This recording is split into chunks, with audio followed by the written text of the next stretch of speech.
Namaskar, my all dear student of class 12. I'm Shikha, your mentor to help you in the completion of your English syllabus for this session. Moving towards next chapter in the first course book, Flamingo. Today we are on chapter number 4, The Rat Trap, written by Selma Lagerlof. So let's start. First, we have some information about the writer, and then I'll show you some expressions that are there in the beginning of the chapter, and then we'll see line by line explanation. At the end, I'll discuss some question answer, including some textual part of the chapter. The Red Trap is written by Selma Lagerlof. She was born in 1858 and died in 1940, and she was a Swedish writer whose stories have been translated into many languages. So she was basically from Sweden, and almost each and every writing part has been translated in different language of Selma Lagerlof. A universal theme runs through all of them, a belief that the essential goodness in human being can be awakened through the understanding and love. This story is set amidst the mines of Sweden, rich in iron ore, which figure large in the history and legends of that country. The story is told somewhat in the manner of a fairy tale. So in this story that we are going to just ahead read about them, we are looking at the goodness that is there, means inbuilt goodness of each and every person that is there, but that person is unaware about that goodness until anyone comes and awaken that goodness outside.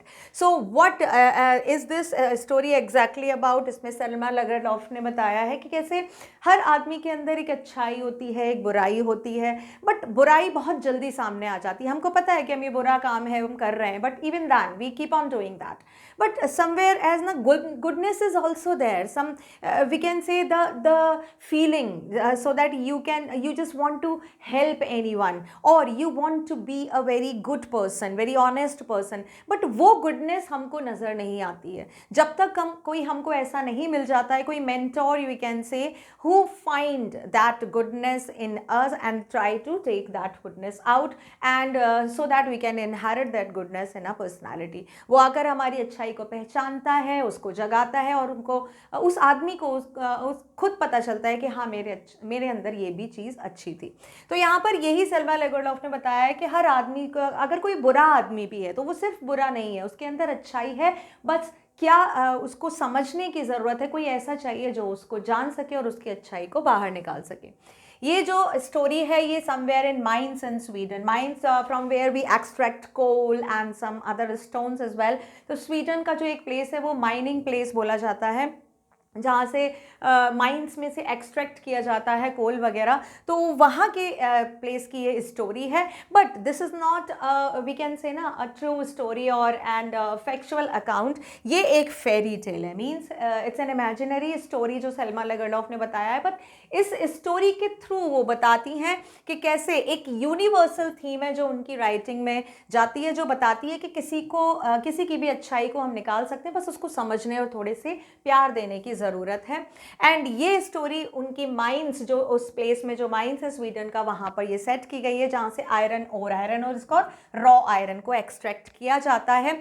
और ये एक तरह से बोला जाए तो history में बहुत सारे लेजेंड्स हैं हमारे जो कंट्री के, हमारे कंट्री के या उधर के कंट्री के, which figure large in the history and legends of that country. ठीक है, तो यहाँ पर और भी बहुत सारी इस प्लेस को फ्रेम में रखकर बहुत सारी और भी स्टोरीज बताई गई हैं, बट ये स्टोरी है ये एक सिंपल से रैट ट्रैप सेलर की है. रैट ट्रैप इज कॉल्ड, चूहे पकड़ने का जो पिंजरा होता है वो बेचने वाला है, यानी कि एक बहुत गरीब सा आदमी जिसकी तरफ कोई ध्यान भी नहीं देता है. Selma Lagerlof has made that person in the main form, protagonist of the story, main character, एक तरह से हीरो बनाकर उसको यहाँ पर दिखाया गया है. तो चलो स्टार्ट करते हैं ये story.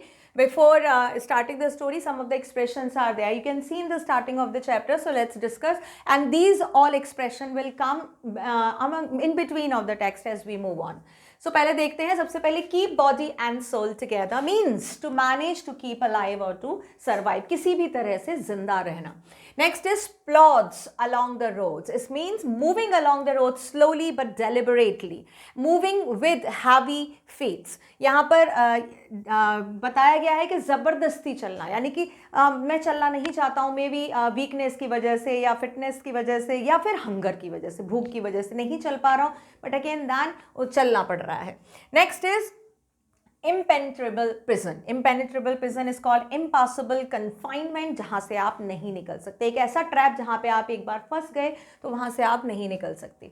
Eased his way is called moved himself slowly and carefully. Next is things have gone downhill, to decline and go worse and worse, ज़्यादा और ज़्यादा बुरी कंडीशन होते जाना. Next is hunger gleamed in his eyes is called feeling so hungry that the expression can be seen on face. भूख की वजह से जो एक्सप्रेशन आते हैं वो देखना, यानी कि बहुत ज़्यादा भूखा होना.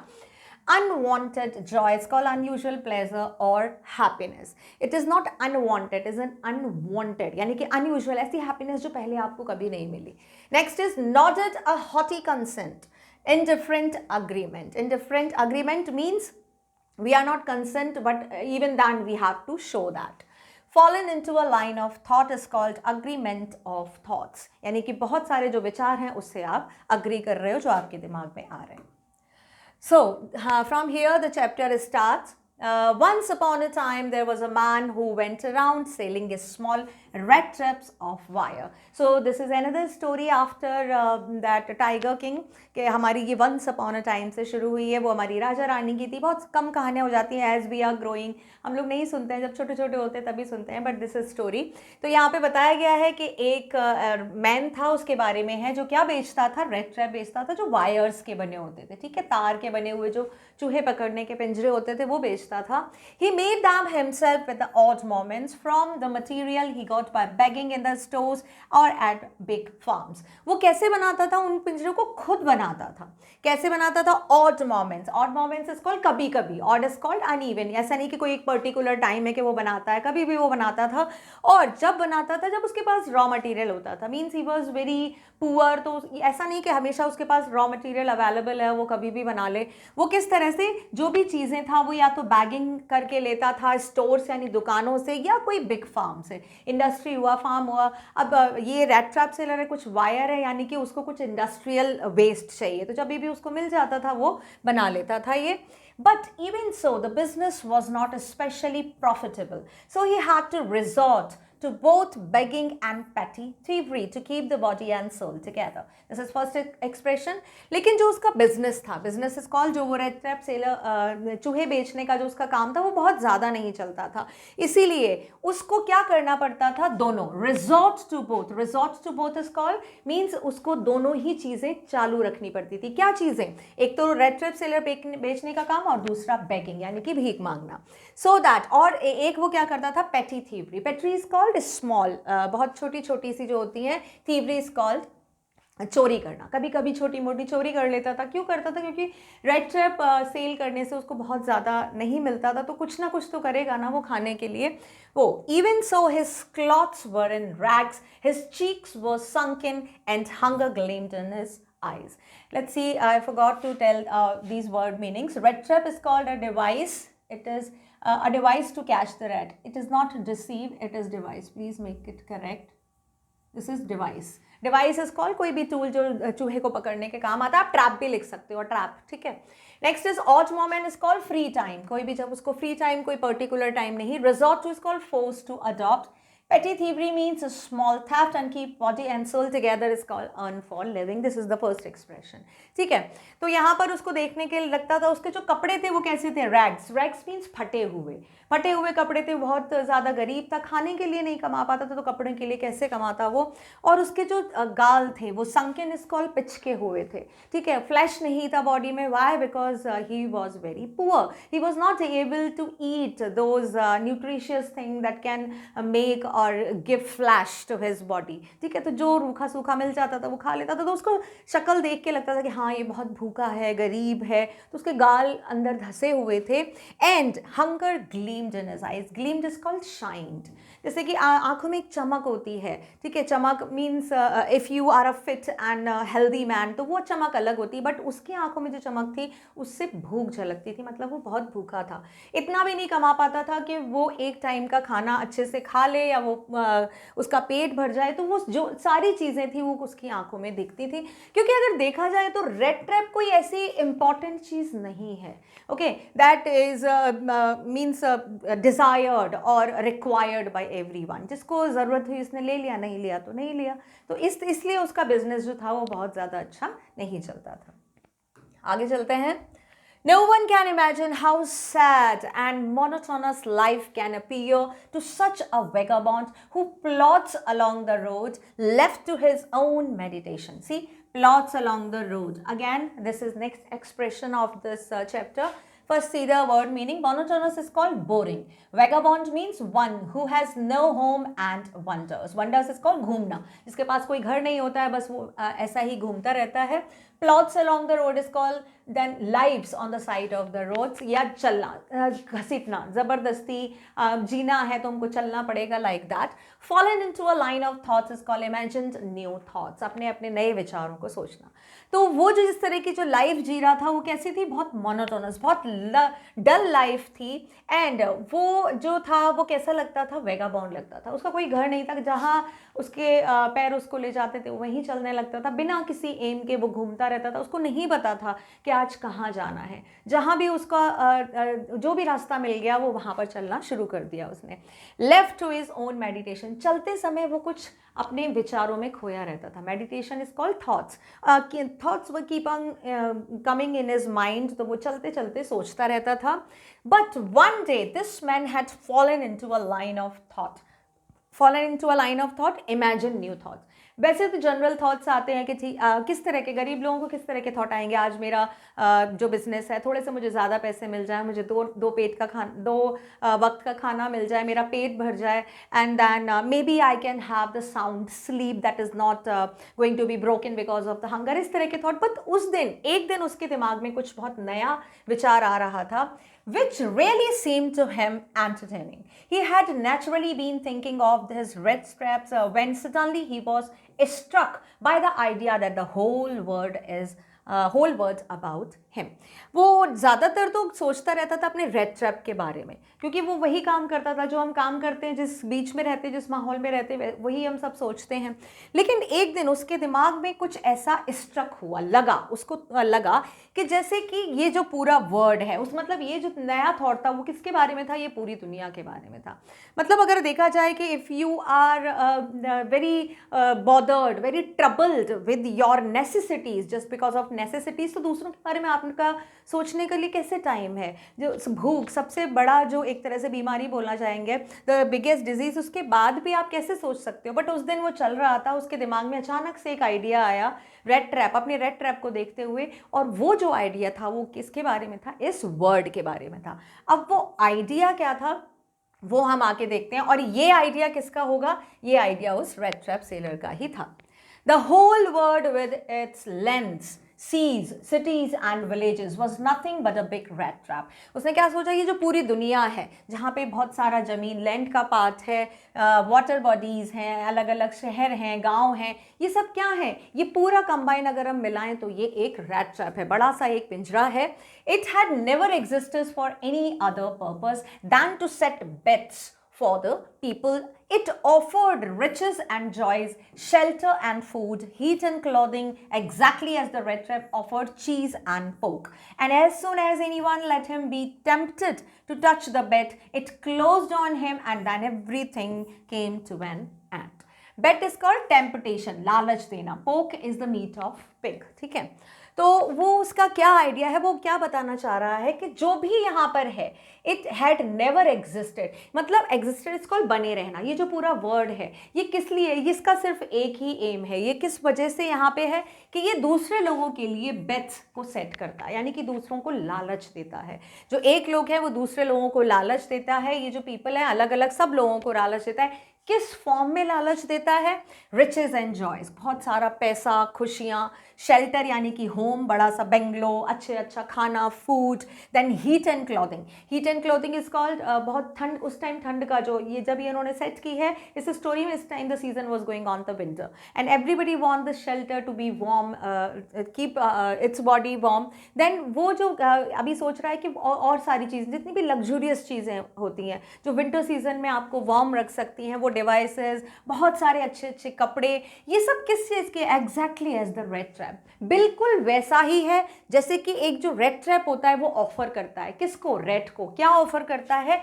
चीज़ एंड पोक। यानी कि जब पिंजरा रखते हैं, जब हम चूहे का पिंजरा रखते हैं तो उसमें कुछ लगाते हैं, ऑब्वियसली कुछ खाने की चीज़ लगाएंगे जिससे कि जो रेट है वो टेम्प्टेड होके ललचा कर उसमें आ जाए और फंस जाए। तो वो बता रहा है कि जैसे कि हम अपने रेट ट्रैप में चीज़ रखते हैं या पोक रखते हैं, पिग का मीट रखते हैं, जिसको ललचा कर, जिससे ललचा कर चूहा आ जाता है और पिंजरे में बंद हो जाता है, सेम ऐसे ही, जैसे ही कि चीज़ और पोक की तरह ही सारी चीज़ें, riches, joy, shelter, food, heat and clothing, कोई भी इसकी तरफ जब आकर्षित होता है, टेम्प्टेड होता है, जैसे ही वो कोई ललचाता है और इसके अंदर आता है, वैसे ही ये जो पिंजरा है वो बंद हो जाता है और उसके बाद सब चीज़ कैसे हो जाती है? ख़त्म हो जाती है। अब यहाँ पे रेट ट्रैप, एक तो ये ट्रैप हो गया, ट्रैप को वो किससे कंपेयर कर रहा है? ट्रैप को वो कर रहा है इस वर्ड से कंपेयर, ठीक है। तो हम यहाँ पे बोल सकते हैं, ये चीज़ बता देती हूँ आपको, जो रेट ट्रैप है, ठीक है, जो रेट ट्रैप है हमारा, उसको किससे कंपेयर किया गया है? रेट ट्रैप, इसको किससे कंपेयर किया गया है? इसको कंपेयर किया गया है वर्ड से, ठीक है। जो पीपल हैं, नो, यहाँ पे लिखा जाएगा जो रैट है, रैट को किससे कंपेयर किया गया है? पीपल से, ठीक है। और जो चीज़ है, चीज़ हुआ, पोक हुआ, इसको आप कैसे बोल सकते हो?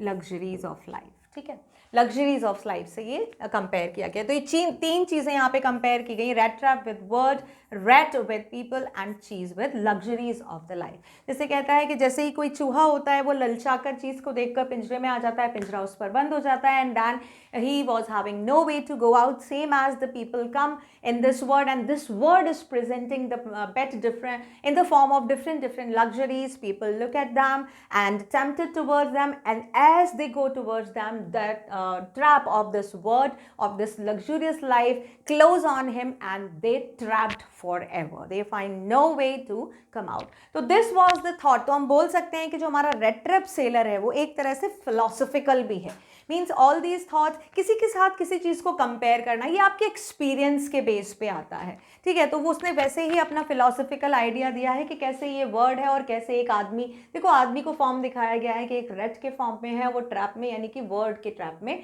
बंद हो गया है, और ये जो रेट ट्रैप है वो किसको देखकर आता है? चीज़, और यहाँ पर जो हमारी चीज़ है वो क्या है? Luxurious item. Means the red trap sailor was, though he was illiterate, but even then he was having philosophical ideas about this word. आगे चलते हैं. The word had of course never been very kind to him, so it gave him unwanted joy to think ill of, and it in this way it became a cherished pastime of his during many dreary plottings, to think of people he knew who had let themselves to be caught in the dangerous snare, and others who were still circling around the bed. Unwanted joy is called special happiness or unusual happiness. Think ill is called think bad. Cherished means favorite, and dready is called dull. Plodding means walk, चाल, घूमना, मतलब एक हमारी walk यानी कि आज का घूमना बेकार हो गया, लाइक दैट, इस तरह से. तो ये बता रहा है कि अब यहाँ पे वो अपना पर्सनल एक्सपीरियंस बता रहा है कि ये जो पूरा वर्ड था वो कभी भी उसके लिए काइंड नहीं रहा. This is not the new thing for him. It can be said to for each and every poor person. जितने भी गरीब लोग होते हैं उनके लिए क्या होता है, the word is not having the place for them. ऐसा लगता है कि वो इम्पॉर्टेंट ही नहीं है, उनकी इंपॉर्टेंस है ही नहीं, उनका होना या ना होना इस वर्ड में कोई मायने नहीं रखता. सेम ऐसे ही इसकी जो थिंकिंग थी वो थी कि कभी भी उसको इस वर्ड में किसी भी लोग ने उसको बहुत प्यार नहीं दिया, हमेशा क्रुएलिटी या डिस्गस्ट से बात किया है उससे। So it gave him unwanted Joy. जब भी वो ये चीज़ें सोचता था तो उसको कुछ अलग से एक हैप्पीनेस मिलती थी। मतलब वो क्या समझता था, अब किसी तरह से तो वो अपने आप को कंसोल करेगा ना, तो वो ये सोचता कि मैं किसी टेम्पटेशन में नहीं हूँ, मैं किसी भी वर्ल्डली ट्रैप्ड में ट्रैप नहीं हूँ। जितनी भी वेल्दी पर्सन है वो लोग ट्रैप्ड हैं, वो बाहर नहीं निकल सकते हैं। बिकॉज अगर हम लोग ये सोचें ये सारी चीज़ें इनडायरेक्ट वे में, तो once you are owning lot of properties, bank balance and each and everything, so can you have the sound sleep at night? No. If you gathered all the things just because of और through illegal meanings, तो आपको कभी भी रात को peaceful साउंडफुल नींद नहीं आएगी। तो ये चीज़ क्या हुआ, और आप इससे बाहर निकलना चाहते हो, just want to go away from, एक टाइम पे ऐसा आ जाता है, you with the worries and difficulties of the life, you just want to go away from each and everything. तो लेकिन आप कुछ भी करो, कैसा भी करो, whatever the desire you are having, लेकिन आप वहाँ से नहीं जा सकते, आप उन सब चीज़ों से बचकर नहीं जा सकते। एक बार अगर आप अपने वर्ल्डली मैटर में आ गए, you have to just cross over with all the things and then you have to do with that as it is. तो वो यही सोच के उसको बहुत खुशी होती थी जब वो ये चीज़ें सोचता था इस वर्ड के बारे में कि मैं तो आज़ाद हूँ, मुझे इस तरह का कोई भी लालच नहीं है। And it become a cherished, और हमेशा उसके लिए क्या हो गया, ये फेवरेट पास टाइम हो गया उसको। जब भी कभी वो बहुत ज़्यादा हार्टलेस फील करता था, डिप्रेस फील करता था, तो ये सारी चीज़ें सोचता था, उसको बहुत एक कंसोलिंग सेटिस्फेक्शन मिलता था, ये उसका फेवरेट पास टाइम हो गया था। बहुत सारी उसने डल वॉकिंग की थी, डल वॉकिंग इज कॉल्ड, बहुत जगह से जाता था, लेकिन उसके जो रेड ट्रैप हैं वो सेल नहीं होते थे। तो जब भी वो इस तरह से बहुत उदास हो जाता था कि आज भी कोई नहीं बिका, तो उस टाइम पे वो ये थॉट करता था और उसको अच्छा लगता था ये सोचना to think of the people he knew, उन लोगों के बारे में सोचना जिन्होंने अपने आप को कॉट यानी कि डाल रखा है, उन्हें अपने आप को पकड़ के जकड़ के रखा है, किसमें? Dangerous snare. Snare again is called trap, यानी कि पिंजरे में। किस पिंजरे में? इस वर्डली पिंजरे में। और बहुत सारे और लोग हैं जो इसके आगे पीछे सर्कल लगा रहे हैं। Circle is called means if I am just having each and everything, I am satisfied with my life that I am leading, but even then looking at the other person, oh that person is owning a bungalow, car, good bank balance, but I also want to do. And then again we are just we can say infusing ourselves all the time to earn that money more and more. Means एक आदमी की life आराम से हो सकती है, whatever you are having you should be satisfy with that thing, but आजकल के लोगों के साथ ऐसा नहीं है। एक दूसरे को देखकर हम भी और ज़्यादा करना चाहते हैं, हमारा भी घर हो, बैंक बैलेंस हो, हमें भी कार चाहिए, ये वो बहुत सारी चीज़ें होती हैं। ये क्या चीज़ है? Means word is presenting now bungalow, you are going to earn that, then again this thing, then again you are going. तो ये वो बता रहा है कि जिन लोगों के पास है, जो ऑलरेडी वेल्दी हैं, ठीक है, जो ऑलरेडी सेटल्ड हैं, वो लोग कहाँ पे हैं? वो उसके अंदर हैं, यानी कि इस वर्ड ट्रैप में वो क्लोज हो चुके हैं। बट बहुत सारे लोग जो उनकी तरह होना चाहते हैं, वो क्या कर रहे हैं? इस वर्ड ट्रैप के आगे सर्कल लगा रहे हैं, मतलब वो भी ललचा रहे हैं, उनको जगह नहीं मिल रही, जैसे ही उनको मौका मिलेगा वो उसके अंदर चले जाएंगे, उसके अंदर ट्रैप के अंदर बंद हो जाएंगे। ठीक है, तो ये जो पूरी फिलॉसफी है, ये इस पूरे चैप्टर का बेस है। This is an indirect thought and it is showing the harsh reality that really exist in this world, and that has come out from the mind of an illiterate red trap sailor. One dark evening, as he was trudging along the road, he caught the sight of a little grey cottage but the roadside, and he knocked on the door to ask the shelter for the night. अब यहाँ पर आगे बढ़ रही है story. अभी क्या बता दिया, अभी उसके बारे में थोड़ा इंट्रोडक्शन दे दिया, उसके पीछे दिमाग में किस तरह के थॉट्स आते हैं वो बता दिया। अब आगे स्टोरी बढ़ रही है। Snare is called trap, that was of last slide. ट्रजिंग is called walking with difficulty, this is with, right. And sour faces, we can say sour faces is called bad tempered. ठीक है, sour faces is called bad tempered. सार मतलब खट्टा, खट्टा faces का मतलब क्या हुआ? जो अच्छे एक्सप्रेशन नहीं दें आपको, इस तरह के लोग जो मिले। तो अभी एक आगे बढ़ाता है कि वो एक शाम को जा रहा था, ट्रजिंग अलॉन्ग द रोड, मतलब जा रहा था बहुत बुरी तरह से, डिफ़िकल्टी से। क्या था difficulty? Means he was very hungry, उसने कुछ भी खाया नहीं था और फिर भी वो चले जा रहा था क्योंकि बीच में नहीं रुक सकता था। वो एक रोड साइड पे जा रहा था और अचानक से उसको एक कॉटेज दिखाई देता है, ग्रीक कॉटेज। कॉटेज आप बोल सकते हो हट से थोड़ा अच्छा होता है, बैंगलो से थोड़ा बड़ा। तो सड़क के किनारे एक कॉटेज था, वो उसको दिखाई देता है। इस तरह का मान सकते हो। और वो वहाँ पर शेल्टर के लिए नॉक करता है, यानी कि उस वहाँ पहुँचकर रात होने वाली होती है तो वो वहाँ पर नॉक करता है। Nor was he refused in state of the sour faces which ordinarily met him. The owner, who was an old man without wife, child, was happy to get someone to talk to him is loneliness. अब यहाँ पर वो बता रहा है कि जो जिस तरह से उसको सार फेसेस, यानी कि कभी भी किसी से भी कोई हेल्प मांगने गया, वो अगर उन्होंने कुछ एक्सपेक्टेशन किसी से रखी तो हमेशा ही उसको कैसे बैड टेम्पर्ड से सामना करना पड़ा, मतलब लोग उस पर गुस्सा होते हैं, उसको इंसल्ट करते हैं, इस तरह के फेसेस उसने आज तक देखे हैं। बट यहाँ पर जो आदमी था वो एक ओल्ड मैन था एंड जो जिसके वाइफ या चिल्ड्रन नहीं थे, तो हम बोल सकते हैं कि उसकी फैमिली नहीं थी, वो अकेला ही वहाँ पर था। एंड वो बहुत खुश हुआ। In stage of sour faces is called, बजाय मतलब उसके फेस पे उसने वो एक्सप्रेशंस नहीं देखे जो आज तक वो हर आदमी के फेस पे देखता आ रहा है। मतलब that man was just inviting him. Okay, उसने ऐसा देखा कि हाँ उसको अच्छा लगा कि वो घर पे आया। क्यों उसको अच्छा लगा? क्योंकि वो आदमी जो ओल्ड मैन था वो भी कैसा था, अकेला था। तो उसको अच्छा लगा कि उसकी अकेली लाइफ में, उसकी लोनलीनेस में समवन वाज देयर जो उससे बातें करने के लिए आया है, मतलब उसकी जो लोनलीनेस है उसको थोड़ा सा बांट सकता है।